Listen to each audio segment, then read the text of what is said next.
Yo, what's going on, guys? It's Houston Sports Talk back another video today. And today the Chicago Bears beat the Jaguars 35-16 in London. Or as I should have said, this morning the Bears beat the Jaguars. I mean, for me, it's still in the morning, 11:31. So 12 o'clock games are about to start. I want to talk about this game real quick before they do. Try to cut some time. Bears win 35-16. Great win for the Bears. I know a lot of people were really impressed with the way Caleb Williams played in this game. I really loved what I saw from him too. I know he threw an interception in this game. He had a chance to make a very big play on that interception though he threw. It was a really big chance to connect with DJ Moore on a deep ball, and he just underthrew it a little bit. It was a tough play, and that was really one of his only mistakes in this game. And outside of that, he was pretty much perfect. 23 for 29, 226 passing yards, 4 passing touchdowns, 1 interception. He did a lot of good things on the run himself and handing the ball off to DeAndre Swift. Man, was he terrific. Glad to have him on my fantasy team. And this was a tough game for the Jags. And I'm gonna cut the Jags some slack for a second, because I don't think all the blame. Look, there were some things that Trevor Lawrence did bad in this game, but I don't think all the blame should be going to Trevor Lawrence here. I think the defense is the main thing that should be blamed here. I actually thought Trevor Lawrence against a defense like the Bears didn't have a bad day. I mean, Lawrence threw 234, threw 2 touchdown passes. Yes, he threw a pick, but threw 23 for 35. And although there were some bad moments, I mean, he had some big plays that he couldn't connect to. Although there were a lot of drops on his wide receivers' end, there were a couple drops from Brian Thomas Jr. He was facing a really good defense in the Chicago Bears defense. Since week 10 of last season, going all the way back to week 10 of last season, which was in, I think, at the end of October of last year, or I think it was the beginning of November of last year. So we're looking at, I believe, almost a year. The Bears have only given up more than 21 points once. That was to the Detroit Lions. No team has scored more than 21 points.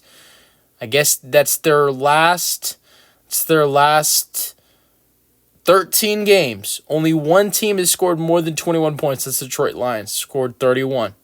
So their defense in their last 13 games, you look at the 6 games this season, you look at the last 7 games of last year, their defense has been terrific, and their defense is not giving up a lot of points. So I think the Jaguars going into this game, they had to expect that the Bears defense would show up and their offense wouldn't be able to get a lot of points. And honestly, I think the Jaguars would have had a chance to win this ballgame if their defense was better, and didn't give up 5 touchdowns to a quarterback that has been struggling, a rookie quarterback that has been struggling. Caleb Williams had 5 touchdown passes in his first 5 NFL career games, then comes into this game, throws 4 touchdown passes. They have another touchdown drive because they had a touchdown run for DeAndre Swift.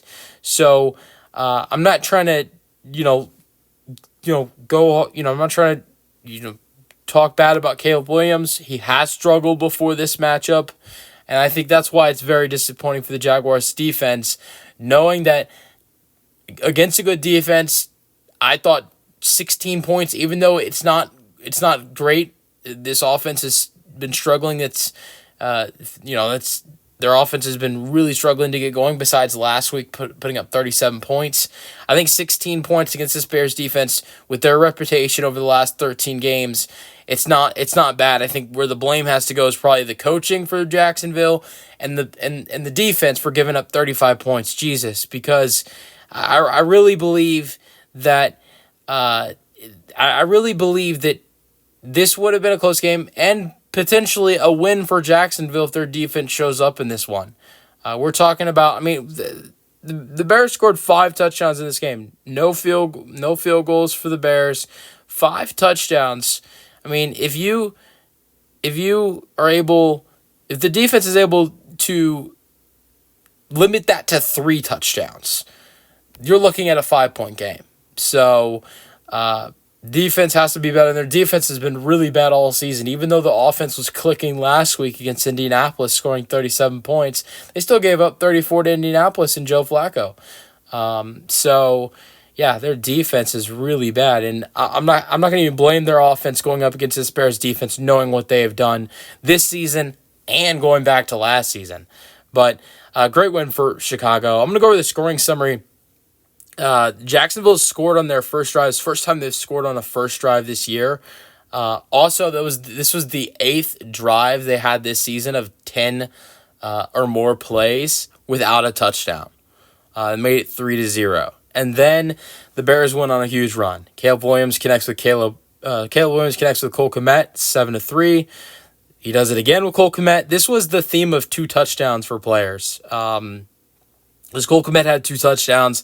Then Keenan Allen had a 9-yard touchdown reception from Caleb Williams to make it 21-3. Then in the third quarter, Trevor Lawrence was a 21-yard touchdown pass to Gabe Davis, 21-10. As I was saying, the theme of 2 touchdowns. Caleb Williams was a 3-yard touchdown pass to Keenan Allen, his second touchdown. DeAndre Swift, a 1-yard touchdown run. He was the only player in this game not to have 2 touchdowns. That made it 35-10. And then Trevor Lawrence threw a 5-yard touchdown pass to Gabe Davis, his second touchdown. They went for 2, throwing to Evan Ingram, who had a big season debut. But they did throw an incompletion, and it's 35-16. Game leaders, Lawrence, 23 for 35. 234 passing yards, 2 passing touchdowns, 1 interception. Caleb, 23 for 29, 226 passing yards, 4 passing touchdowns, 1 interception. I actually think both quarterbacks played a really good game in this one. I know both made a mistake with the interceptions, but I look at it in the way of, it was a good look for Caleb. On the deep ball to DJ, he just underthrew it. He did a lot of other good things in this game with the pass game and passing touchdowns and his run game. And Trevor, I thought, was pretty solid going up against this Bears defense with some of the struggles he's had early on in the year. I really think the big blame goes to the Jacksonville defense. Rushing yards, Dearness Johnson had 6 carries for 28 rushing yards. DeAndre Swift, 17 carries for 91 rushing yards, 1 touchdown. These last 3 weeks, Swift has been really killing it. Receiving yards, Evan Ingram, 10 receptions, 102 receiving yards, 7th time he's had a 10 reception or more game. 102 receiving yards as well for Ingram. That's his season debut, too. Got hurt in the preseason. Cole Kmet, this was the day of tight ends. Cole Kmet, 5 receptions, 70 receiving yards, 2 touchdowns. Who would have thought in this game that with some talented wide receivers for both teams? I mean, Brian Thomas put on a show last week for Jacksonville. Christian Kirk has done some good things in the past. Gabe Davis is also pretty good for Jacksonville. And then you got, for the Bears, you got DJ Moore, you got Keenan Allen, you got Rome Odunze. Who would have thought that the 2 tight ends would have been leading both of their teams in receiving yards? I mean, two really good tight ends with Evan Ingram and Cole Kmet. They're both very underappreciated tight ends, but the talent next to them at the wide receiver position. I'm not saying it was impossible for them to lead the game in receiving yards, but it's surprising that they both led the game in receiving yards on their respected teams. All right, let's go over to some other stats. Mac Jones came in this game, threw 1 pass, 6 yards, but was sacked. Trevor was sacked 3 times in this game. Caleb was sacked 3 times as well. Outside Dearness Johnson, Tank Bigsby had 7 carries for 24 rushing yards. He's actually my favorite back in the running back group for the Jags. Trevor ran for 17 rushing yards on 4 carries. Travis Etienne was terrible, 3 carries for -1 rushing yards. Caleb Williams, as I was talking about, was using his legs today and was able to get a lot of yardage that way. 4 carries for 56 rushing yards. He had a 23-yard run. Rashawn Johnson had a couple nice runs, 5 carries for 8 rushing yards. He did have a couple of negative runs. Outside of Cole Kmet, Keenan Allen had his best game of the season, 5 receptions, 41 receiving yards, 2 touchdowns. Rome Odunze, 2 receptions, 40 receiving yards. DeAndre Swift, 4 receptions for 28 receiving yards. Rashawn Johnson, 2 receptions for 25 receiving yards. DJ Moore, 4 receptions, 20 receiving yards. He was not very active in today's game. Outside of Evan Ingram, Gabe Davis, 5 receptions, 45 receiving yards, 2 receiving touchdowns. His best game as a Jaguar. Christian Kirk, 3 receptions, 39 receiving yards. Brian Thomas Jr. coming off his best game as a NFL pro. I'm not going to say he had his worst game. You could say he had his worst game, but not a great game for Brian Thomas. He had a lot of drops. He was targeted 6 times, only 3 receptions for 27 receiving yards. Now, here are some other problems in this game. A fumble that was lost by Evan Ingram. That was really tough. He had a great game, but that was one mistake that he had opening up the second half. It was recovered by Elijah Hicks. There was a fumble by DeAndre Swift, but it was recovered by offensive lineman Tevin Jenkins. And then there was also another fumble by another running back, Tank Bigsby. It was recovered by Izizi Otum Uwu. I hope I said his name right. All right, some defensive stats. Ventrell Miller with 10 tackles led the Jacksonville Jaguars in tackles. Jalen Jones led Chicago with 10 tackles. 3 sacks for the Jaguars. Half a sack for Josh Hines-Allen. Still weird to say. 1 sack for Mason Smith. 1 sack for Roy Robertson Harris. A half a sack for Azizi Atumui.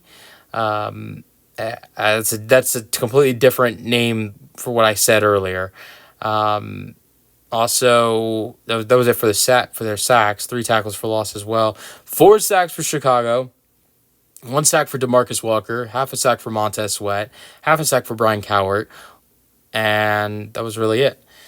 Interceptions. Andre Sisco had an interception, which he returned for 22 yards, and Josh Blackwell had an interception for Chicago, which he returned for 10 yards, as both quarterbacks threw 1 interception in this game. Let me know your thoughts in the comment section on the game, and peace out.